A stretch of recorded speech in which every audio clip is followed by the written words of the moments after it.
Boa noite, estamos ao vivo com mais um Papo de Carreira aqui no Office Resolve e hoje vamos falar de gestão de mudanças numa visão comportamental. Na verdade, a nossa ideia é mostrar como que as pessoas reagem às mudanças ou como que as pessoas ficam estressadas frente às mudanças. Enfim, vamos conversar um pouquinho sobre isso e nada melhor do que chamar a nossa psicóloga oficial do canal para nos ajudar com esse tema tão comportamental, né? Tudo bem, Priscila Stuani? Boa noite. Tudo ótimo. Boa noite, Sabino. Você sabe que eu ainda tropeço nos termos técnicos da psicologia, né? De vez em quando a gente faz uns temas que eles, para um psicólogo, ele remete a uma coisa e para o senso comum remete a outra, né? Essa palavra comportamental, para mim, ela não é muito técnica, não, tá? É uma palavra muito... É que já me gerou uma certa... Tô brincando, mas sim, gerou. Por quê? Assim, Por quê? Só umas pílulas para a gente ir entendendo as diferenças de escolas, enfim. Como que a gente pode entender essa palavra? O que essa palavra traz para você? Comportamental. Bom, é que a gente tem algumas forças dentro da psicologia, né? A primeira, a mais forte, pelo menos até onde eu estudei, é a psicanálise, que considera o inconsciente, considera algumas coisas, mas principalmente o inconsciente. Ali a gente tem a figura do Freud representando essa força. Depois a psicologia comportamental, behaviorista, tá? Como o próprio nome já diz, né? Então, existe aí uma contingência, uma relação causal, né? Então, eu me comporto dessa maneira, por quê? Né? Aquela relação ser, então. E para algumas coisas a gente vê que realmente tem uma funcionalidade, faz sentido, mas ela não considera o inconsciente, né? Na psicologia humanista, que é a abordagem que eu atuo, a gente sim respeita, vamos dizer assim, considera que existe o inconsciente, mas a gente trabalha para trazer essas questões para o consciente, para fazer com que as pessoas tenham mais discernimento, mais consciência para a tomada de decisões e também lidar com questões do dia a dia. E não atribuir a uma terceira pessoa, uma terceira outra coisa que não seja o sujeito, sabe, eu me comporto assim por quê? Tem uma causa, né? E a gente vai investigar essa causa. E aí eu tô puxando sardinha para o meu lado, obviamente, mas eu acho que a psicologia comportamental, para algumas questões, ela faz todo sentido, que na humanista a gente levaria talvez muito tempo, sabe? Que a gente vai na causa. Imagina uma pessoa que tá com um quadro depressivo, tá ali em uma situação muito crítica e ela precisa sair daquilo rápido. Então, a comportamental, dentro de vários aspectos, nesse sentido, faz total diferença. Então, tem usos, manejos, acho que uma não anula a outra, mas existem demandas que podem se adequar melhor com a comportamental, mas não é a linha que eu trabalho. Então, por Entendi. isso que Não, mas eu acho legal, assim, eu, pelo menos, sou curioso de saber esses termos mais técnicos, né? Mas, na verdade, o nosso tema de hoje, quando a gente pensou no tema de hoje, né? A gente pensou muito assim, dizer como é que as pessoas se comportam frente à mudança. Claro, remete a isso que você está falando, né? Um estudo que vai olhar exatamente, né, o que está acontecendo por causa de um estímulo X. Mas, na verdade, é que existem algumas coisas que a gente às vezes não se dá conta, mas que acontecem num ambiente de mudança.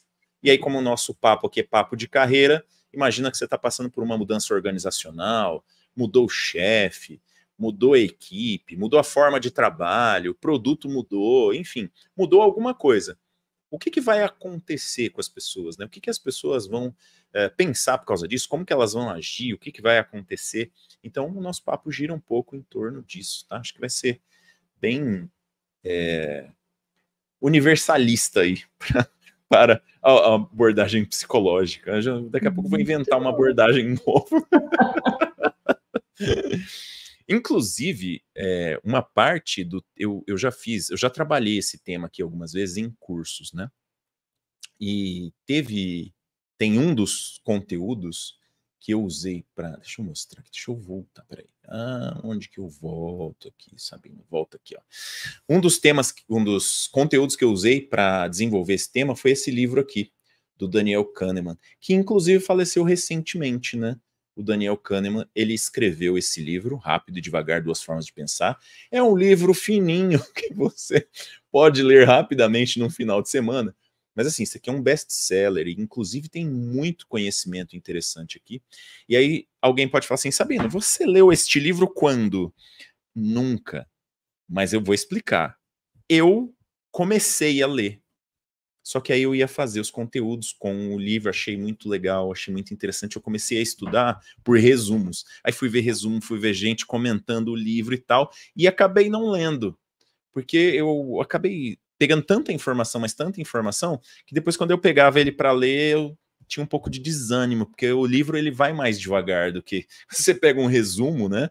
Você já entendeu a ideia geral, aí você vai no livro para ver o detalhe. Então, mas está na minha to-do list para ler esse livro aqui. O livro Fino. é? Ah, Fino. Fino. vamos ver. Vou falar um pouquinho do que ele traz no livro aí, mas vamos aqui, ó. Ops, hoje tá difícil. Os botõezinhos aqui estão complicados. Aqui, aqui. Cadê você? Aqui, pronto. Vários, é muito botão para apertar. Aí, vamos fazer o seguinte. Vamos dar uma olhada pela seguinte abordagem. Aconteceu uma mudança corporativa. Então, sei lá, mudou o chefe, mudou o presidente da empresa, aí o presidente vem mudando tudo. O que vai acontecer? Né? Todo mundo desesperado, conversa de corredores. Por quê? Por que isso acontece? Por que fica todo mundo parecendo que pisou num formigueiro, né? Fica aquela loucura. Então vamos ver aqui algumas hipóteses, tá? E eu usei muito conteúdo, esse daqui é um dos temas que eu gosto muito, mas que não são meus temas, nem de formação, nem de prática profissional. Então, tudo que tem aqui que eu trouxer é embasado em temas, em conteúdos, digamos assim, né, fontes fidedignas, tá? Então, nós temos, ó, hipóteses aqui de coisas, por que a gente evita as mudanças. Fisiologia cerebral, esse aqui é o único que eu vou dar uma explicadinha, tá, Pri? Fisiologia cerebral é bem interessante, é um pouquinho, né, diferente para quem nunca estudou, mas a gente vai dar uma olhada. Aí os outros temas são temas que a gente vai comentar aqui depois, tá? Normalmente, como a gente sempre faz no papo de carreira. Medo do desconhecido, ambiente hostil à experimentação, falta de apoio do grupo, estresse continuado, isso aqui é legal a gente abordar, baixa maturidade corporativa, imagina, nenhum lugar tem baixa maturidade corporativa, né? Mas tudo bem, vamos fazer de conta que tenha para a gente poder comentar. E outros temas.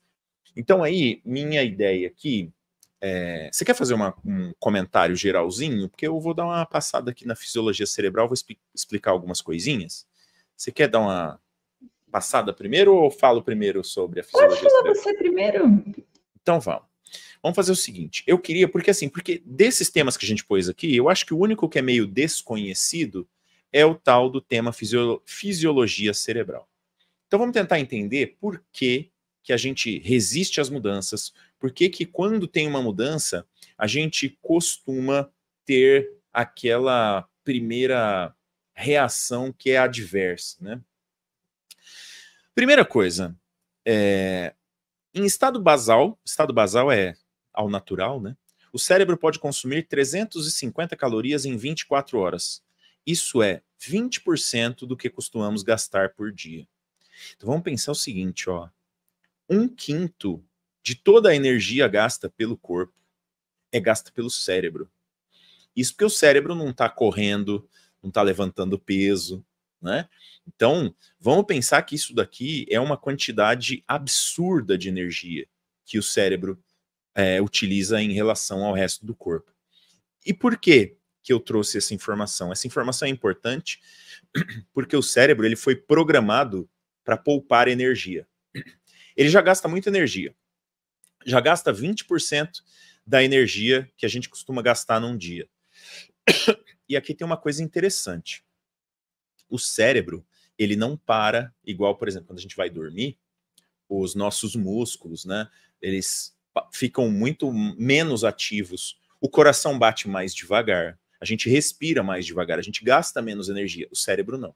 O cérebro ele gasta mais ou menos a mesma quantidade de energia com os processos, para a gente que é de TI, né? Para os processos BET que ele faz à noite, ele gasta mais ou menos a mesma energia que ele gasta durante o dia.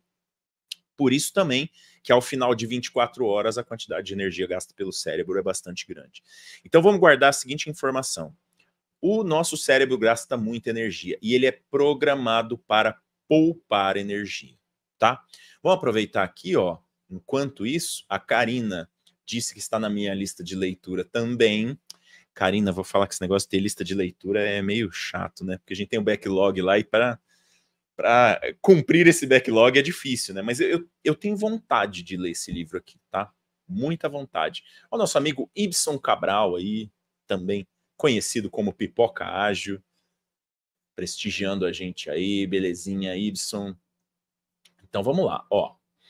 Continuando aqui, já temos essa informação, então vamos guardar essa informação. O cérebro gasta muita energia. Próxima informação. Isso vem lá do livro Rápido e Devagar, do Daniel Kahneman. O nosso cérebro funciona com 2 sistemas diferentes. Eu não sei se eu falei, mas vale ressaltar, o Daniel Kahneman, ele é psicólogo e economista, e ele ganhou um Oscar, olha, o Sabino tá... Quase a mesma coisa. Um prêmio Nobel, é quase a mesma coisa, um prêmio Nobel de economia por causa de uma obra de finanças comportamentais. Então, assim, a junção das duas coisas, né, finanças e comportamento, que deu esse Oscar. Prêmio Nobel é mais bonito, né, gente? Mas não é para começar a segunda-feira com bom humor, então sim, vamos sim. nessa. Confundindo essas duas questões que são meramente ilustrativas, né? Muito bom. Então ele disse o seguinte lá, ó, nosso cérebro funciona com 2 sistemas diferentes. Um sistema, que ele chamou de sistema 1, para não gastar muito tempo dando nome, e ele escreve isso no livro, né? Muito engraçado. Ele fala assim, não, vamos chamar de sistema 1 e sistema 2 para não ficar tentando dar nome para pessoa, porque senão vai gastar muito tempo. Esse sistema 1, ele trabalha com intuição, ele é rápido e ele é pouco criterioso. Só que ele gasta pouca energia. O que é isso? Vamos supor que eu pergunte assim, quanto é 2 mais 2? Você vai dizer 4. Você não parou para pensar que você tem que fazer uma soma, nem nada disso. Você já tem guardado essa informação. 2 mais 2 é 4. Se eu te perguntar 353 mais 27,9, é fácil de fazer a conta, até mas a gente normalmente nem presta, não, putz, começou com 300, é muito, aí não vai no sistema 1, vai para o sistema 2. O sistema 2, ele é um sistema lento, ele é um sistema criterioso, mas ele também é um sistema que custa muita energia. Então, quando você tem que parar para pensar em alguma coisa, você vai para o sistema 2. Quando você faz no automático, você está no sistema 1. Alguém te perguntou, você respondeu no automático, está no sistema 1. Parou para pensar, você está no sistema 2. Então, quando você fala para a gente, Pri, que em algumas situações precisa dar uma parada, olhar com calma, o que você está dizendo, na visão aqui do livro, né, e do Daniel Kahneman, é não use o sistema 1. Espera e usa o teu sistema 2. Então, raciocina um pouco mais, pensa, gasta um pouco mais de energia, né, para lidar com essa situação. Assim, isso aqui é um pouco o coração do livro, né, na ideia de que ele vai apresentar uma série de questões, uma série de comprovações de que isso aqui realmente existe. Tem uma ilustração de várias situações e a gente vai descobrir que isso aqui, a neurociência hoje em dia, ela comprova que realmente existe esse tipo de mecanismo, né? E esse mecanismo do sistema 1, ele induz a gente ao viés cognitivo. O que significa? Significa que existem alguns padrões de distorções de julgamento que ocorrem em situações particulares, levando a distorção perceptual, julgamento pouco acurado, interpretação ilógica, ou que amplamente é chamado de irracionalidade. Traduzindo tudo isso aqui, quando a gente fala assim, isso foi a maior burrice, é viés cognitivo, tá? Burrice é o viés cognitivo. Inclusive, eu tenho uma teoria que eu estou desenvolvendo aqui, e provavelmente alguém já tem as explicações dessa teoria, né? Mas eu acho que burrice não existe. Burrice não existe. Existem mecanismos cerebrais que induzem você a viés cognitivo. Burrice não. Depois, ao longo da live, eu tento convencer vocês disso. E até aqui, só para fazer o link, né? O que isso tem a ver com mudança?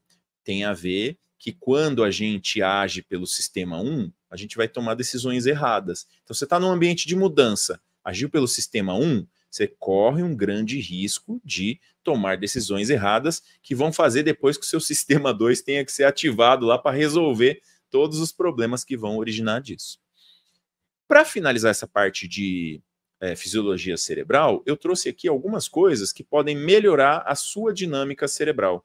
Algumas delas são meio óbvias, como, por exemplo, que você tem que ter uma boa higiene do sono, né? Tem que dormir Posso bem. comentar um pouco sobre a higiene do Pode, sono? pode. Gente do céu, isso é fundamental, porque durante a jornada de sono, esse ciclo completo, existem aí alguns fenômenos que acontecem, como, por exemplo, neurogênese e neurosinapse. Então, é um momento na neurogênese, né? Novos neurônios são criados. Então, desde lá que a gente nasce, aquela produção forte, forte, forte, conforme a gente vai envelhecendo, essa produção diminui, mas ela não cessa. Então, nós precisamos de neurônios aí para conduzir essas conexões neurosinápticas, enfim, é fundamental. E também é o momento onde o corpo relaxa, onde a gente se desfaz das memórias que a gente não vai utilizar mais. Existe aí todo esse processo que é das questões primordiais que eu investigo quando eu começo a conversar com alguém, que geralmente a demanda, né, a queixa inicial é sofro de ansiedade. E aí você começa a investigar o contexto e quando chega na questão do sono, dorme pouco. E aqui é importante também a gente lembrar que existem aí aqueles números mágicos, né? Ah, tem a pessoa que tem que dormir 8 horas. Na verdade, a gente precisa ficar atento como a gente acorda no dia seguinte. Porque às vezes a pessoa dorme 5 horas e meia, e no dia seguinte ela acorda disposta. Agora, você dorme lá, a quantidade de horas que você tem disponível, e acorda com aquela sensação de que parece que uma frota de carretas de, sei lá, enfim, aquelas carretonas, te atropelou, alguma coisa, talvez essa jornada no sono ela não está completa. Então, invistam no sono de vocês. No livro do Charlie Duhigg, ele fala sobre essa questão do hábito-chave. Então, qual que é o hábito-chave que eu vou ter que vai desempenhar outras melhorias em diferentes performances, né? Então, por exemplo, no meu caso, eu já percebi, se eu durmo bem, eu acordo mais disposta. Se eu acordo mais disposta, eu tenho mais foco, mais concentração, mais assertividade no meu dia a dia. Consequentemente, eu trabalho melhor, desempenho as minhas tarefas melhor. E aí não é só ter, porque a gente vive aí num regime que não, você tem que ser produtivo, você tem que ter foco, você tem que ser resiliente, mas assim, como que eu vou conseguir ser tudo isso se lá atrás o meu sono não está regulado, né? E por diversas questões aí que a gente pode ter episódios onde o nosso sono, né, a qualidade do sono vai ser afetada. Então, atentem-se a isso. Se eu puder dar uma sugestão para vocês, invistam na higiene do sono. Pronto, falei. Não, e assim, eu quero aproveitar mais um pouco isso aqui, Pri, porque isso aqui, eu acho que assim, eu acho que é muito importante, mas é muito negligenciado. Eu queria até te perguntar o que que você acha na sua prática clínica. Você acha que as pessoas, ou você vê que as pessoas realmente dão importância para isso que a gente está falando aqui sobre higiene do sono? Ou seja, você tem, sei lá, tá atendendo alguém, chegou a essa conclusão que, ó, sono não tá legal, tem que dar uma arrumada. Você tem a impressão que a maioria das pessoas fala, não, ó, legal, acho que é muito importante, ou a maioria das pessoas fala meio que assim, ah, não, isso aí depois eu vejo? Acho que por uma questão de desinformação, elas nem têm ideia do que acontece durante essa jornada do sono. Talvez aí pelo dito popular, ah, se eu durmo bem, né, acordo melhor e tal. Mas isso que eu acabei de explicar, acho que não é tão popular essa informação. E aí, quando a gente começa a entender os reais benefícios que essa higiene do sono proporciona para o sujeito, essa pessoa vai minimamente investir em técnicas que possam promover essa higiene do sono. Então, e aí a gente se reduz a uma questão de qualidade de hábitos. Vou dormir tarde, faço uso de cafeína durante a tarde e a noite, enfim, uma série de coisas que, se não for olhado com o futuro, pode trazer aí consequências, né? É. Não, assim, eu tenho visto muito conteúdo a respeito de saúde mental e tal, né? Até psicologia e outros temas, principalmente neurociência, na verdade. Mas isso ficou tão internalizado para mim, que para mim é muito óbvio, mas eu percebo, eu não consigo sensibilizar as pessoas da importância de você dormir bem, dormir uma quantidade adequada de horas. E assim, a gente fala, não, se você dormiu 5 horas e acordou bem no outro dia, tudo bem. Existem alguns estudos que vão por uma linha um pouco diferente, de que existe um número mínimo de horas, inclusive, que além de dormir bem, você teria que também ter um número mínimo de horas ali que varia, não varia tanto assim de pessoa para pessoa, tem exceções, sempre tem, né? Exceções de pessoas que realmente conseguiriam, mas às vezes a pessoa tá achando que tá bem dormindo, sei lá, 5 horas, mas não tá, porque ela não tá observando todos os detalhes dessa jornada, né? De dia, né? De ciclo circadiano dela. Às vezes, por exemplo, você pode dormir 8 horas, mas dormir muito tarde, acordar muito tarde, também não vai ter o mesmo efeito, né? Exato. Então, é difícil mesmo. Por exemplo, eu já tive momentos em que eu lidei com pessoas que estão fazendo faculdade, trabalham. Aí a pessoa fala assim, tá, como é que eu tenho uma jornada de 7 horas? O estudo X fala 7, 8 horas, e não dá. Eu tenho que treinar, porque a gente sabe dos benefícios da musculação, por exemplo, aí eu tenho que associar com a minha rotina de trabalho e de estudos. Como é que eu faço tudo isso? Então, é aquela pergunta que a Não, fica resposta difícil. vale R$ 1 milhão. Mas, na medida do possível, né, existem recursos, por exemplo, melatonina, que é um suplemento, não é uma medicação, e que ela, né, ela vai trabalhar para ajudar a gente a ter essa jornada completa do sono. Então, falo por experiência própria, tive aí dificuldades, questões que estava perturbando meu sono no começo do ano, enfim. E aí, em curto período de tempo, aí eu tenho aqueles reloginhos, né, os smartwatch da vida, que vai me mostrando ali pelo menos uma referência. É Uhum. incrível, assim, a qualidade. Então, que eu falo, cara, se eu não dormir bem, como é que eu vou dar conta de tudo que eu tenho para fazer? Mas Uhum. hoje eu estou nessa situação que eu consigo organizar, mas já tive essa fase aí de estudar, de morar longe. Assim, eu também diria que a gente, pelo menos olhando, não pelos estudos, mas olhando pela vida das pessoas, os cérebros mais jovens toleram um pouco mais disso, né? Então, por exemplo, eu quando estava fazendo faculdade e trabalhando lá nos idos de 1990 e pouquinho, a gente aguenta mais, não que seja bom, não que não vá dar prejuízo, mas é mais fácil a pessoa mais jovem, saudável principalmente, se tiver uma boa, assim, um mínimo, né? Se estiver mantendo a saúde mental ali durante o dia e tem essa jornada maior, então assim, trabalha, estuda, não tem como dormir, né, as horas adequadas, mas ela vai, numa determinada fase da vida, aguentar melhor.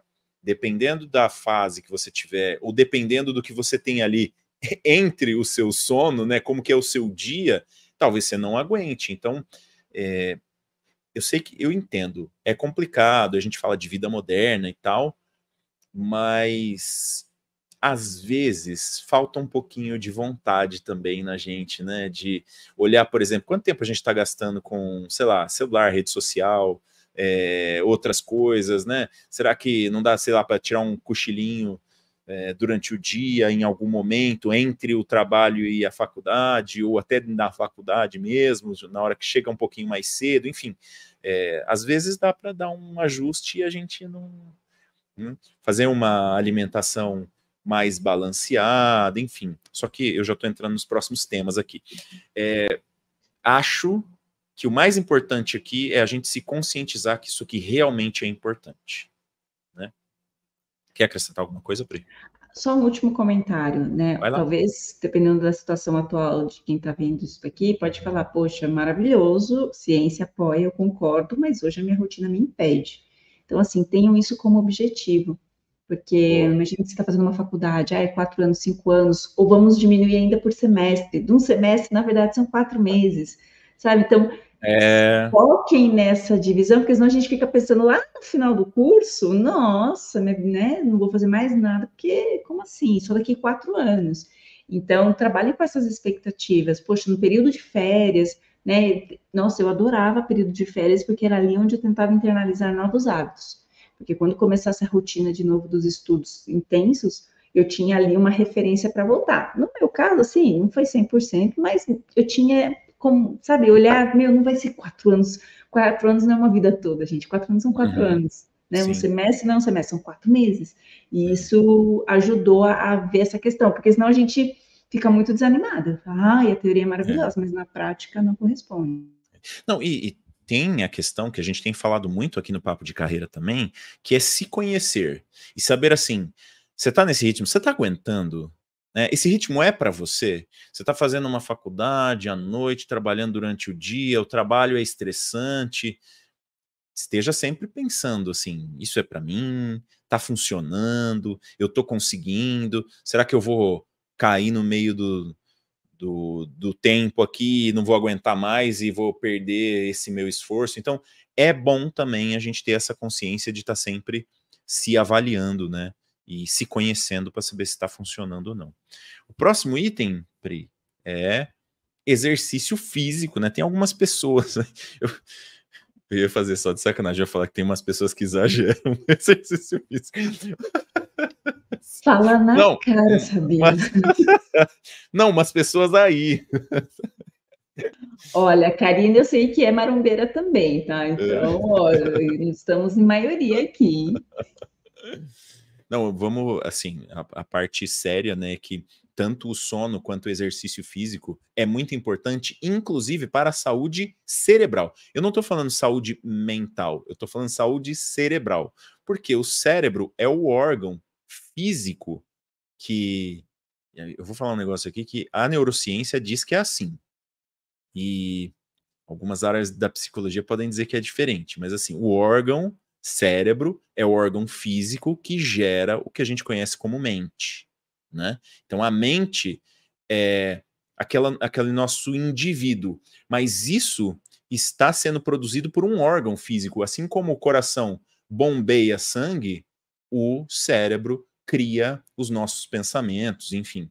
Então a gente precisa pensar nele como um órgão físico que precisa de circulação de sangue, que precisa de limpeza, inclusive durante o sono existem processos de limpeza, né, de coisas que você, conforme você usa o seu cérebro, você vai produzindo algumas substâncias, se você não limpar, vira uma substância neurotóxica. E o exercício físico ajuda muito nessa limpeza do organismo como um todo e também do cérebro, né?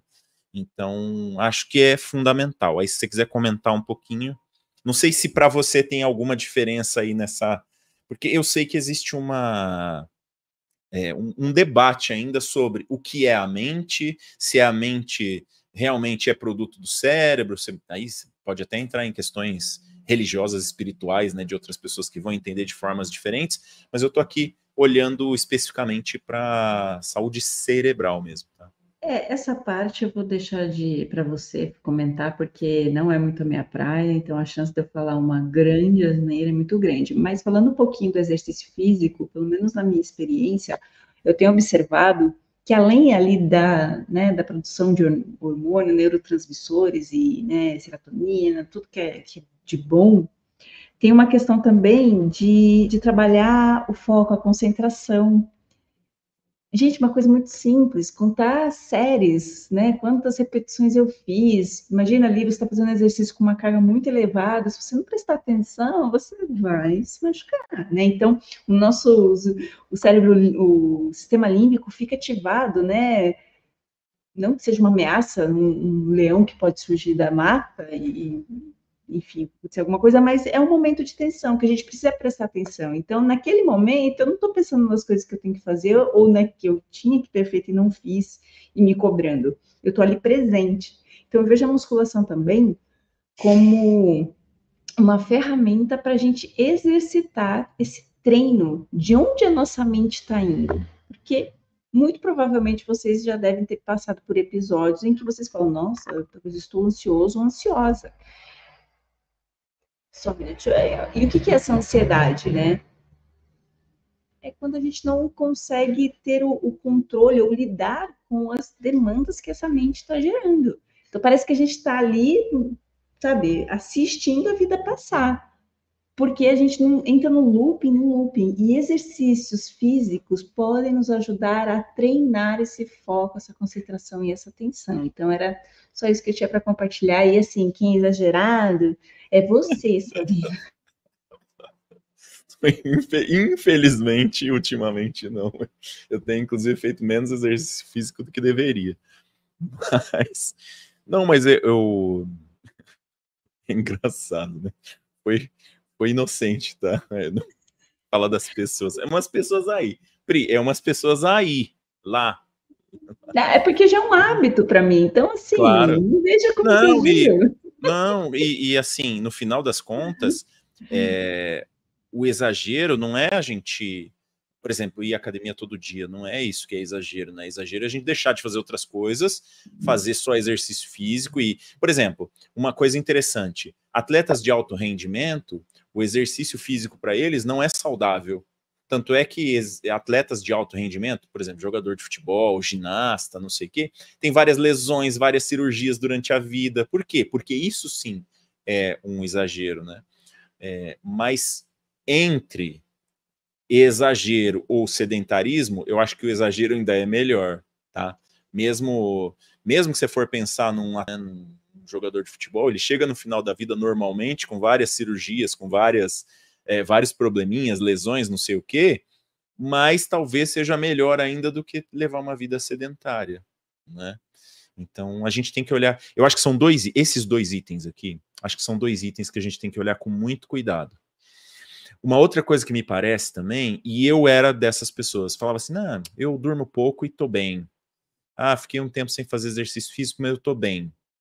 Só que você não percebe, né? As pequenas coisas que vão acontecendo, as pequenas faltas de atenção, as pequenas dificuldades de memória, que se você não ajusta isso ao longo da vida, vai só se acumulando, né? Então acho que é bem legal ficar de olho nesses dois itens aqui, tá? Esse aqui pra gente aqui, papo de carreira, tem tudo a ver, né? Não fazer várias Olha, tarefas ao mesmo tempo. Diga. ao ler essa frase, eu já lembrei dos primórdios, quando as pessoas, né, falavam e arrasavam, tá? Porque era bem recebido pelas pessoas recrutadoras, né? Cite uma qualidade, eu sou Sou multitarefa. perfeccionista. Não, sou Ah, perfeccionista. perfeccionista. Essa da multitarefa, para mim, está no mesmo rol, sabe? Que Aham. antigamente, não sei se é tão antigamente, mas sei lá, uns vários anos atrás, era legal. Era legal, porque a pessoa fala assim, nossa, beleza, vamos ter uma pessoa multitarefa, multitasking, que vai conseguir, né, dividir aqui a atenção e fazer tudo que ela precisa, né? Aí com o tempo eles foram vendo que faz tudo, mas tudo errado, É, né? Tudo é, é igual trabalho. é igual pato, né? O pato anda, nada e voa e faz tudo mal feito, né? Então, É, assim, eu tenho pavor disso, porque depende, acho que também do nível de complexidade, mas ainda que seja uma tarefa simples, treine o seu foco, a sua concentração para executar aquela, para que depois você não tenha que refazer, porque retrabalho é um grande desperdício de vida e sim, para as organizações também. claro. É verdade mesmo. Isso aqui, ó, falando um pouquinho da neurociência, né? O que a neurociência tem dito? As pessoas não são multitarefas, tá? Nem homens, nem mulheres. Durante algum tempo a gente teve uma ideia, né, de que as mulheres eram multitarefas e os homens não. A neurociência, assim, pelo menos os amplos estudos que a gente tem visto agora, tem mostrado que não. Inclusive tem uma psiquiatra chamada Marian Rojas Estapé, que é uma das autoras que eu estudei para fazer esses materiais aqui, e ela fala categoricamente, as mulheres também não são multitarefa, não adianta achar que é multitarefa, porque não é. E se você fizer um testezinho simples, se você tentar fazer duas coisas que exigem sua atenção, você não vai conseguir, né? Por exemplo, você não consegue escrever uma coisa aqui e ler outra coisa aqui. Você não vai conseguir. Estou lendo um livro aqui, estou escrevendo outra coisa sobre outro assunto aqui. Você não vai conseguir. Então a gente não é multitarefa, a gente não consegue fazer duas coisas ao mesmo tempo. Aí alguém pode falar assim, Sabino, mas eu consigo, por exemplo, andar de bicicleta e cantar. Tudo bem que você está correndo o risco de cair, talvez, mas consegue, porque andar de bicicleta está dentro da sua memória procedural. Tudo aquilo que você faz como procedimento, você consegue fazer alguma outra coisa junto. Então, andar de bicicleta, dirigir, A gente consegue dirigir e conversar com a outra pessoa. Claro que tem que tomar cuidado. Converse com o motorista somente o indispensável, né? Como diz a plaquinha lá nos ônibus de viagem. Por quê? Porque, de uma certa forma, se você precisar de uma atenção imediata em alguma coisa fora do comum, você vai ter problema. Por quê? Porque você está no sistema 1, dirigindo ali, está tudo bem. Aconteceu uma coisa fora, você vai ter que focar e decidir o que você faz. E é aí que estar conversando pode ser um problema, tá? Que mais itens temos aqui como sugestão? Isso aqui é interessante. Quanto mais você estudar alguma coisa, mais você vai conseguir trazer isso para o sistema 1. Isso é muito legal. Por quê? A gente está falando que o sistema 1 traz viés cognitivo. Ou seja, o sistema 1 é aquela resposta de bate-pronto. Mas você já percebeu que uma pessoa muito especializada em alguma coisa, você faz uma pergunta, ela te responde corretamente, rapidinho? Por quê? Porque ela é tão especializada naquilo, ela tem tanto aquela informação no dia a dia, que ela consegue usar aquilo lá de forma direta no sistema 1. E isso pode te ajudar a economizar energia. Se você estiver sempre procurando informação nova sobre as coisas do seu dia a dia, você vai ter problema. Então, o que você tem que fazer? Estuda, se capacita, se aprimora, vai ser bem legal, tá? A gente costuma dizer que é investir no repertório. E quanto Isso. mais acesso eu tenho a esse repertório, quanto mais conexões neurosinápticas existem, porque eu consigo fazer correlações, mais facilmente eu consigo resgatar esse tema, né? E ter essa devolutiva e essa desenvoltura. Então, invistam em repertório. É isso aí. O Fernando está perguntando se existe um teste simples para mostrar que ninguém é multitarefa. Pela pergunta, ele está na dúvida ainda, né? Não, eu sou. Eu acho que ele vai brigar com a gente que ele é multitarefa. Fernando, assim, ó, você consegue fazer qualquer atividade que precisar da sua atenção. Então, como eu tinha dito, por exemplo, tenta escrever sobre, sei lá, sobre culinária. Enquanto você escreve sobre culinária, leia sobre programação. Você não vai conseguir, né? Se você tiver lendo alguma coisa e fazendo uma anotação sobre o que você está lendo, talvez você consiga fazer quase que simultaneamente. Isso te dá uma falsa ideia de que você está fazendo duas coisas diferentes ao mesmo tempo, que não é verdade. Agora, tem uns testezinhos que se faz, sim. Um deles, não sei se vocês já viram, tem uns joguinhos que são tipo um quadradinho assim, que tem uma bolinha, que você tem que ficar virando ele para ele cair num buraquinho, certo? Então, você fica virando aquele negócio, aí a bolinha vai andando, hora ela cai num buraquinho de lá, daqui, e é como se você ficasse equilibrando aquilo, né? Basta você tentar fazer dois daquele ao mesmo tempo, você vai ver que você não consegue. Um outro que também é fácil, você tem, por exemplo, pega um livro, põe uma bolinha em cima do livro e fique equilibrando aqui, para não deixar a bolinha cair. Tenta fazer com 2 livros e 2 bolinhas ao mesmo tempo. Você vai ver que você não consegue, né? Olha aqui o comentário do Fernando. Não sou, não. Mas minha esposa é. Eu vou falar para Fernando, vou falar para você um negócio. Ela não é. O jeito mais fácil, sabe qual é? Procura um vídeo, depois eu te mando o vídeo. Um vídeo da psiquiatra espanhola Marian Rojas Estapé falando sobre multitarefa. Ela explica por que não é, e ela fala especificamente que as mulheres também não são. É bem legal, as explicações que ela dá são bem legais. Pode procurar, depois se você não achar, me fala que eu te mando, tá? Achei. Se é para começar a segunda-feira com bom humor, o Fernando já deu aqui o toque de bom humor, né? Fernando, se quiser, inclusive, próxima semana, fazer uma sugestão de pauta para a gente. Gestão de conflitos. O que você vai precisar aí, né? Para resolver. Isso aqui, assim, eu não tinha pensado em falar muito nisso aqui, porque isso aqui é muito óbvio para quem conhece e é muito desconhecido para quem não conhece, né? Que é procurar o flow. Flow é aquela atividade onde você está fazendo num ritmo tão próximo do seu ritmo natural que você nem percebe que você está fazendo, né? Então, você gosta de fazer alguma coisa, você faz aquela coisa com uma determinada habilidade, você acaba entrando nesse que chama, né? Esse tal do flow. Acho que é um negócio bastante difícil de conseguir conectar. Você precisa estar muito bem numa determinada atividade para chegar nesse estágio aí, né, do flow. Quer comentar alguma coisa sobre flow, Pri? Não, Não, melhor não falar sobre. Não sei, ó, não sei se vou estar vivo até semana que vem. É bastante tempo até semana que vem, né? Enfim. mande mensagem amanhã pro Sabino, tá, Fernando? Pra gente saber que você tá bem.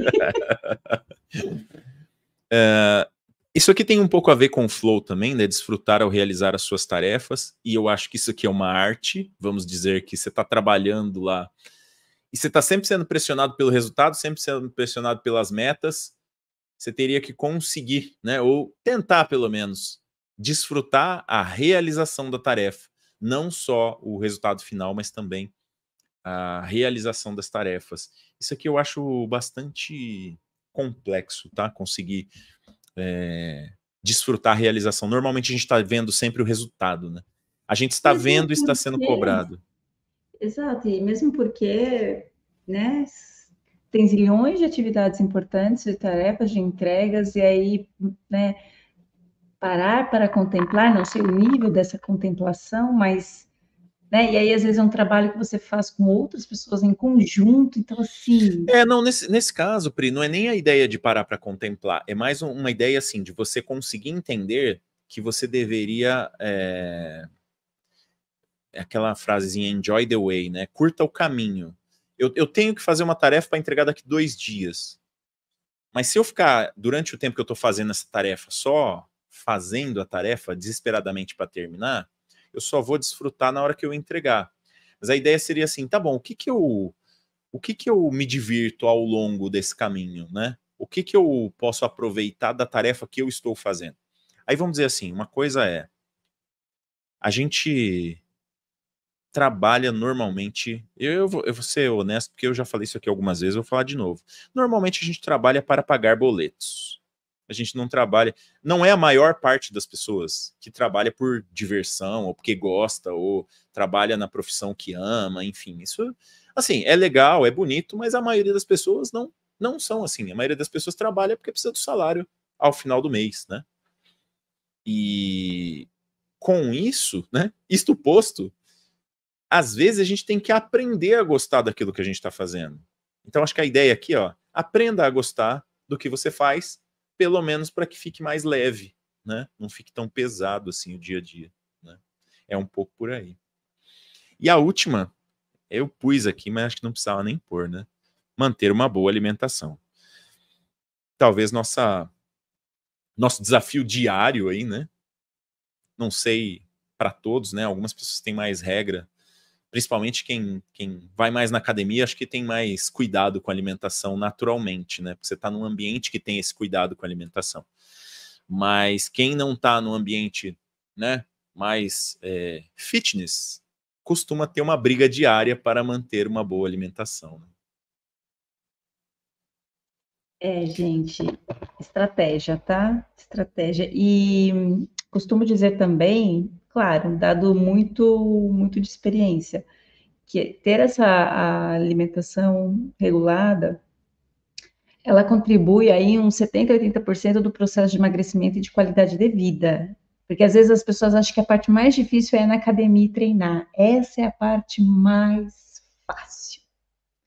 E aí ter, né, essa organização e ter essa boa alimentação. O que é uma boa alimentação, né? Então, por isso que eu recomendo sempre, faça avaliação física, passe com o nutricionista, para eles fazerem um plano alimentar de acordo com as suas necessidades, com seus gostos, porque antigamente era uma folhinha, se eu fosse, o Sabino fosse, qualquer outra pessoa fosse na mesma pessoa nutricionista, a gente ia sair com a mesma folhinha.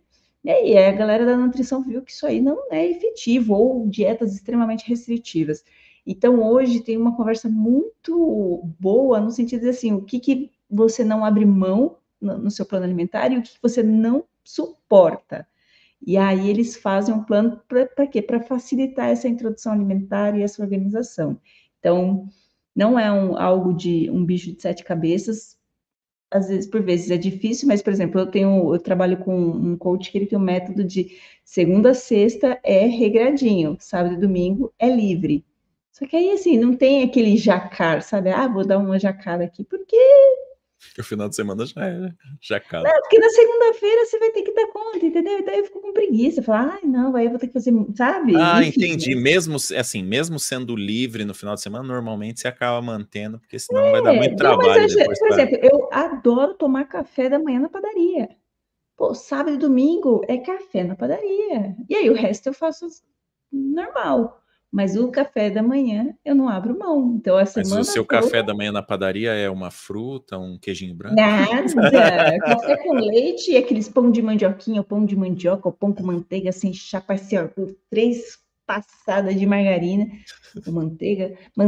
E é isso, entendeu? Para ter esse equilíbrio, porque senão não Aham, dá. Não sou atleta, não vou competir, não tem por que entrar nessas neuras. Mas eu aham. preciso fazer ali uma Você sabe que tem organização, uma, né? tem uma coisa que a gente às vezes também não pensa, que é assim, quando a nossa alimentação está muito errada, é mais fácil de você dar uma pequena corrigida. O problema é que a pessoa quer mudar do muito errado para o totalmente certo de uma vez só, né?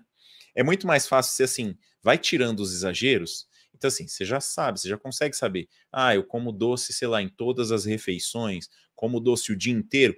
Corta, sei lá, na janta. Continua comendo as mesmas coisas que você come normalmente, mas vai cortando alguma coisinha. Depois você corta mais uma coisinha. É mais fácil do que você tentar fazer uma virada de chave de uma vez, né? Pode ser uma dica também. Você sabe que eu achei que a gente ia passar mais rápido por esses temas, né? Mas esse slide aqui realmente é bem interessante pra gente. Eu acho que tem coisas que a gente já sabe, mas tem que ouvir de novo, de novo, de novo e de novo, né? Esse slide aqui tem um pouco essa cara para mim, aquelas coisas que a gente tem que ficar ouvindo toda hora. Como sobrou pouco tempo agora, Pri, eu acho que a gente pode voltar naquele slide inicial, falar um pouquinho e talvez depois fazer alguns temas derivados desse tema de hoje, né? Para a gente continuar explorando essas coisas aqui. Quer ver? Deixa eu voltar lá. Então, assim, ó. Por que que nós evitamos as mudanças? Nós falamos só dessa bolinha aqui, quer ver? Ó, deixa eu voltar. Não, não vai dar certo. Ô, meu amigo, ó, vai assim que é mais fácil. A gente falou só dessa bolinha aqui, então tem todas as outras. Vamos só lembrar por que que a gente entrou nisso aqui, né?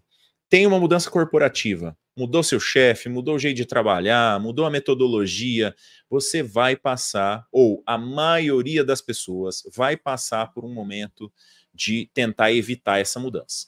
Um dos motivos foi tudo isso que a gente falou, e é essa bolinha aqui, fisiologia cerebral, ou seja, o jeito que o seu cérebro funciona. Aí vem aqui outras coisas. A primeira delas, medo do desconhecido. É meio óbvio. Agora que a gente já sabe sobre o sistema 1 e sistema 2, quando você está no desconhecido, você está sempre no sistema 2. Porque você não sabe o que está por vir, você não está acostumado com aquele tipo de trabalho, você não conhece aquela metodologia, você não sabe trabalhar com aquele sistema. Então, tudo você tem que parar para raciocinar. Sabe uma coisa interessante? E eu não sei se as pessoas sabem isso. Se você começar a jogar xadrez, cada jogada que você fizer, você vai ter que pensar, né? Então, imagino que todo mundo saiba o que é o jogo de xadrez, né? Pode não saber jogar, mas sabe o que é. Qualquer peça que você vai mexer, você tem que pensar. Na verdade, jogadores de xadrez, eles não pensam. Eles já têm as jogadas decoradas, porque eles estudaram as aberturas, eles estudaram as jogadas feitas em outros jogos, já sabem que se ele fizer uma jogada X ou uma Y é bom ou é ruim. Então, os grandes mestres do xadrez, o começo do jogo é quase que automático, ele já vai fazendo. Às vezes tem um outro que inventa uma jogada diferente, tenta fazer uma coisa nova, mas eles já têm muitas jogadas decoradas. Eles estão quase que só no sistema 1. Só que não é viés cognitivo, é porque ele já conhece aquilo. E é mais ou menos a mesma coisa aqui. Se você não conhece, se você está no desconhecido, tudo é sistema 2. Começou a jogar xadrez hoje. Você vai ter que pensar cada jogada. Você vai gastar muito mais energia, vai tomar muito mais tempo e vai ter muito menos acerto. Você vai errar muito mais. Então imagina, um ambiente de desconhecido é para ter medo mesmo, né? Não é aquela história de tem medo, mas vai com medo mesmo? Sim. Porque dizer que a gente vai num ambiente desconhecido e não tem medo, só se faltar um parafusinho, né? Só se estiver desconectado com a realidade, Pois é. né? É por Uau, que aí. legal. Isso não é bom, não. Isso não é bom, Não, não. a chance de gerar risco e, enfim, prejuízos é grande, né? Sim. Eu acho que tem um pouco a ver com esse item aqui, ambiente hostil à experimentação. E aqui acho que a gente pode explorar um pouquinho mais. O que é um ambiente hostil à experimentação? Você está numa empresa, se você fez alguma coisa diferente, errou, tentou inovar, errou, você vai ser punido. Isso é um ambiente hostil à experimentação. Qual é o problema? O problema é que, às vezes, dentro de um ambiente de mudança, você não sabe o que você tem que fazer. Você vai ter que descobrir uma nova forma de fazer alguma coisa. Quem é que vai se atrever a trazer uma inovação, uma coisa nova, se o ambiente é hostil à experimentação? E o que é mais curioso aqui, Pri, é que talvez algumas empresas que se dizem muito inovadoras tenham um ambiente hostil à inovação, né? Não é só falar, tem que fazer uma série de coisas, tem comportamentos das lideranças, né? A própria cultura organizacional, né? Às Sim, vezes diz uma coisa, mas na prática é hostil porque existe essa cobrança da, enfim, da inovação, mas todos têm ganhos e perdas. Mas quando dá legal, bacana, e quando dá perda? Como que a gente vai justificar? Aí é. a jugular de alguém vai entrar em jogo. Então, isso para mim caracteriza como hostilidade. Né? Eu acho que assim, a mudança, ela é um desafio mesmo, né? O problema é que tem muitas empresas que querem, num ambiente de mudanças, querem que as pessoas performem como se estivesse tudo normal, e isso não vai acontecer, né? Isso aqui acho que a gente pode explorar um pouco também até uma questão de funcionamento humano aí, né? Falta de apoio do grupo, porque se a gente sente que a gente não tem apoio no grupo, a gente vai acabar evitando estar num ambiente de mudanças, porque aí como é que eu vou me virar sozinho aqui num ambiente que está diferente do que eu estava acostumado, né? Eu tive uma disciplina de dinâmica de grupo que não tem nada a ver com o processo de dinâmica de grupo, processo seletivo, e uma das coisas que mais me marcou foi o quanto o grupo vai orientar o que vai ser feito, quem fica e quem não fica. Eu trabalhei numa empresa, por exemplo, que tinha rolado um fit cultural muito legal com a cultura da empresa, mas quando eu fui trabalhar com um determinado grupo, não deu certo, não deu certo. Eu não consegui me conectar com as pessoas não conseguiram conectar comigo, né? Resultado, né? Sair do projeto, porque sabe assim, quando não dá um match? E isso, aí eu tentava me convencer de que, assim, é uma dinâmica de grupo.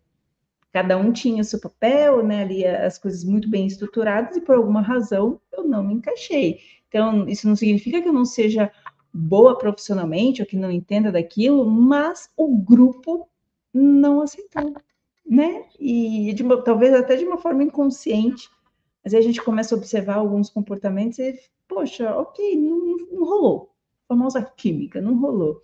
Então, esse apoio do grupo, né? Se é um grupo já mais, vamos meter as caras, vamos ver no que vai dar, beleza. Caso contrário, se você é aquela pessoa que propõe e o grupo não compra, você vai ficar de lado, né? A chance de começar a ser rejeitado para evitar esse desconforto, vamos fazer sempre do mesmo jeito, pelo grupo e não pela orientação da liderança, é muito grande. E às vezes acontece. Mas e tem algum, eu não sei, eu acho que eu cliquei aqui sem querer, já foi para os outros aqui. Tem alguma coisa que pode definir, pelo menos assim, aí tentando olhar pelo lado um pouco mais da psicologia mesmo, tem alguma coisa que pode definir um pouco mais se eu vou conseguir ou não me conectar com o grupo? Ou não? Assim, algum comportamento, alguma forma de ser, personalidade, enfim, que vai ter alguma coisa a ver com se eu consigo ou não me conectar com os grupos. Deixa eu pensar aqui, né? Por exemplo, quando eu começo a trabalhar com grupos diferentes, eu gosto de observar muito, até para entender qual é a dinâmica, quem é que vende a ideia, quem é que compra, quem é que coloca ali os prós e os contras, quem defende, quem é contra, enfim.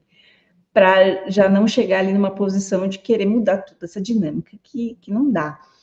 E aí, quando existe a abertura, né, poxa, uma pessoa que você vê, identifica que é aquela que vende, vamos fazer o que eu sei, e a galera compra, mas sem pensar em outros poréns, e aí você é a pessoa que coloca os poréns em jogo, como é que essa galera compra isso? Talvez isso possa ditar um pouco como é que vai ser organizada essa Entendi. dinâmica. Então, assim, eu olhando pela minha experiência, tá? O que você está falando, eu penso um pouco assim, cuidado com quem você vai se aliar, um pouco isso, né? Assim, olhar bem a dinâmica, porque já existe, quando você entra num grupo que já está formado, já existe uma dinâmica naquele grupo, né? Alguma dinâmica existe. Interessante mesmo. E nem sempre a gente lembra de dar uma observada nessa dinâmica, né? Esse aqui eu acho que nós vamos depois ter um papo mais específico e detalhado sobre ele, né? Eu, nesse material aqui que eu criei já para alguns cursos, tem bastante coisa sobre estresse, e hoje em dia acho que se estuda bastante isso também, né, Pri? Abordagens aí, tanto da psicologia, da psiquiatria, até outras coisas como questões hormonais, por exemplo, né? Seria aí, vamos dizer, sei lá, endocrinologia. Tem uma série de estudos mostrando várias coisas que acontecem com estresse continuado, prejuízos cognitivos, enfim. Eu acho que a gente podia pegar a parte corporativa disso e tentar detalhar um pouquinho aqui, né? Mas a ideia básica é que se você está permanentemente estressado, teu cérebro, da mesma forma que se você está dormindo mal, teu cérebro vai ficar penalizado. Se você tiver com estresse continuado, provavelmente você não vai dormir muito bem. Você pode até dormir as horas necessárias, mas provavelmente você não vai atingir a profundidade de sono necessária, né? Então, acho que esse aqui é meio óbvio, embora eu gostaria talvez da gente trazer um tema desse aqui, talvez trazer alguém para comentar isso aqui, né? Acho que seria interessante. E, assim, corporativamente, normalmente as pessoas não têm estresse, né, Pri? Eu Não, não recebi uma ri. Não. mensagem hoje de um paciente falando, Pri, a semana tá muito difícil, PS, ainda é segunda-feira. Hoje, Meu Deus, semana tá puxada e é segunda-feira. O eu não negócio tá feio. aguento mais. E ainda é segunda-feira. Essa semana, eu não tô aguentando mais essa semana. 9 horas da manhã da segunda-feira. Tá bom, vamos considerar que teve o domingo. Sei lá. Baixa maturidade corporativa. Isso aqui, ó, eu acho assim. A gente sempre.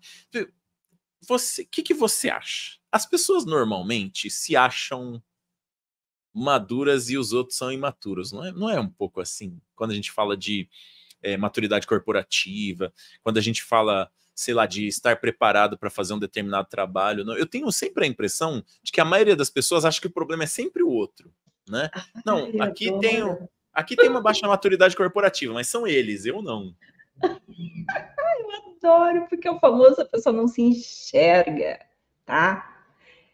E aí, independente da abordagem aqui, mais para psicanálise, para humanista, a gente fala muito disso, né? Quando o outro é o problema, maravilhoso, porque aí eu direciono todo o meu olhar, a minha atenção para o outro, que é o problema, e eu não olho para o meu problema. Então, fiquem atentos, né? Uma pessoa que ai, fulano, ciclano, tal situação XYZ, e não para, né, para dar uns passinhos para trás, para ver qual é a minha coparticipação, qual é a minha responsabilidade, onde eu determino ali o que eu posso fazer para melhorar ou propor melhorias.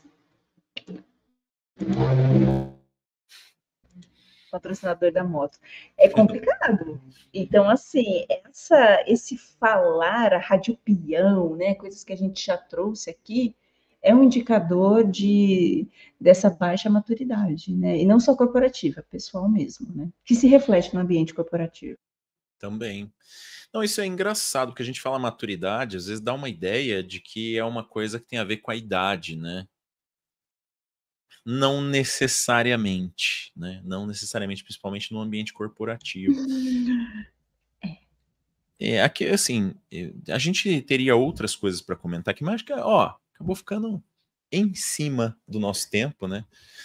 Embora eu tivesse pensado na gente explorar um pouco mais isso aqui e trabalhar um pouco menos com as informações da fisiologia, mas acho que valeu a pena também. Principalmente aquele slide que a gente Sim. comentou um pouco mais, foi bem legal. Pri, sobre mudança, assim, ambiente de mudanças, estar num ambiente de mudança, tem alguma coisa que você quer trazer, ressaltar, que a gente não passou por aqui, que a gente não comentou, que você acha que é interessante adicionar ao nosso papo de hoje? Eu acho que é um clássico, eu já devo ter comentado em outras lives, mas sobre a importância de nós percebermos qual é o nosso nível de flexibilidade e adaptabilidade. Isso vai exigir aí um certo repertório e pode ser, por vezes, também exaustivo, porque a gente está falando do mercado, de um universo que se transforma a cada momento. Então, se a gente ficar flexibilizando sempre para se adequar, pode começar a trazer aí prejuízos, porque a gente entra num flow, né, num fluxo, que a gente só está executando sem entender o porquê exatamente. Mas também não pode ir lá para o outro lado da rigidez. Não vamos fazer porque a gente combinou e tem que ser assim. Então, é um grande desafio. Quando a gente fala de gestão de mudança, acho que é uma habilidade muito importante, porque as empresas elas precisam de pessoas que tenham esse nível, esse refinamento, né, esse traquejo de conseguir perceber que, puxa, o movimento é esse, vamos nos adaptar, mas também, né, não ceder muito quando perceber que é necessário. Né? Então, se a gente fica ali no campo da rigidez, opa, arroz de festa, vamos fazer tudo, vamos topar tudo, também pode trazer prejuízos. Então, fiquem atentos a essa questão. Sabe que tem um ponto aqui que em algum momento a gente vai descobrir se a gente consegue trazer alguém que conheça um pouco mais desse caso, mas tem alguns transtornos mentais que podem trazer essa rigidez cognitiva, né? Um deles é o transtorno do espectro autista, que inclusive tem um dos critérios diagnósticos é esse, né? Essa rigidez cognitiva, ou seja, a pessoa quer fazer as coisas sempre do mesmo jeito, né? Você não pode mudar que a pessoa se desregula. E aí, uma coisa que eu sempre venho pensando, e às vezes eu falo aqui, entre a pessoa que está, obviamente, dentro de critérios, né, diagnósticos e tal, ou as pessoas que têm um pouquinho de rigidez cognitiva, é difícil da gente conseguir diferenciar, né? Outra coisa é, nem sempre a gente vai conseguir saber o quanto que a gente está sendo rígido ou não de comportamento. Mas é importante a gente olhar para isso, eu acho, né? Porque as empresas hoje em dia precisam que o ambiente seja mais mutável. A gente não consegue ficar no mesmo produto, com o mesmo produto durante 10 anos, com o mesmo sistema durante 5 anos. As coisas estão mudando muito mais rápido, né? E a gente tem que ou conseguir se adequar, ou se a gente descobrir, talvez, que a gente tem algum prejuízo, alguma neurodivergência, talvez saber em quais lugares a gente pode se adequar melhor, em quais tipos de trabalhos a gente consegue se adequar, para também não ficar se penalizando, né, de tentar ficar se moldando num negócio que não dá. A gente às vezes fala, não, mas isso é só para pessoas que estão dentro do espectro autista, por exemplo, e tem um monte de pessoas que são TEA nível 1, são pessoas que a gente está aqui convivendo com as pessoas, que elas mesmas nem sabem, mas que têm essa rigidez de pensamento, e ela não consegue, não é uma questão de não querer, é uma questão de não conseguir. Agora, a dificuldade é saber, e aí, será que eu tenho alguma neurodivergência ou será que eu só não quero mudar, né? Essa vai ser a pergunta de $1 milhão, eu acho. Enfim. E aí, fechamos? Acho que só tem um comentário aqui do Fernando, que ele mandou um tempinho, e a gente finaliza. Não, eu acho que eu até pus, eu não comentei, mas eu vi. Esse daqui, né? Eu tenho um É. problema, eu não curto a jornada, só o ponto final. E quando começo a aprender uma coisa, eu faço rápido para chegar no final rápido. Fernando, se você me permite, né, já tendo aí acompanhado um pouco da sua jornada, eu acho que vale a pena tentar curtir um pouquinho mais a jornada, demorar um pouquinho mais no processo de aprendizagem, para fixar um pouco mais. Porque a gente passar por um processo de aprendizagem muito rápido, chegar ao final rápido, talvez a gente não consiga absorver todo aquele conhecimento, né? Às vezes você... É igual aquelas pessoas que fazem o curso tem, sei lá, 2 horas de vídeo gravado. A pessoa faz em 2x, blá, blá, blá, chega no final, cheguei no final. Não, eu entendi tudo. Não entendeu. Não entendeu. Eu crio um curso, olha só, eu crio um curso. Quando chega uns tempos depois, às vezes eu vou ver de novo, porque tem coisa que eu esqueci, porque eu tinha estudado na época que eu fiz. Aí eu preciso, vou lá e estudo de novo. Então, acho que a gente tem que, principalmente no processo de aprendizagem, curtir um pouco mais o processo de aprender e não querer chegar no final rápido. Não sei o que você acha, Pri, desse negócio, principalmente de aprendizagem especificamente. Esse comentário do Fernando me faz refletir do quanto talvez ele é orientado à entrega, né, resultado. O pessoal das entregas trabalhando. Tá vendo? E talvez o sentido que ele atribua para se perceber como uma pessoa eficiente, produtiva, seja essas entregas, né? Muitas entregas. Pelo jeito, tá tendo muitas entregas aí. E aí, que nem, por exemplo, você comenta, né? Acho que é importante, seria recomendável você desfrutar. Mas acho que o negócio talvez seja tentar entender a causa, né? Do porquê que talvez venha de uma dinâmica de um tempo.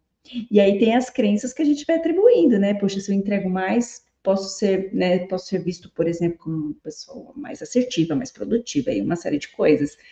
E aí é uma crença que a gente tem muito consolidada. Se a gente talvez se permitir a experimentar, né, a desfrutar dessa jornada, aí você vai ter um ganho, talvez ter um aprendizado mais efetivo, mas talvez perca um pouco na velocidade. E aí você vai se dar conta que está tudo bem, né? Talvez a entrega seja melhor, né?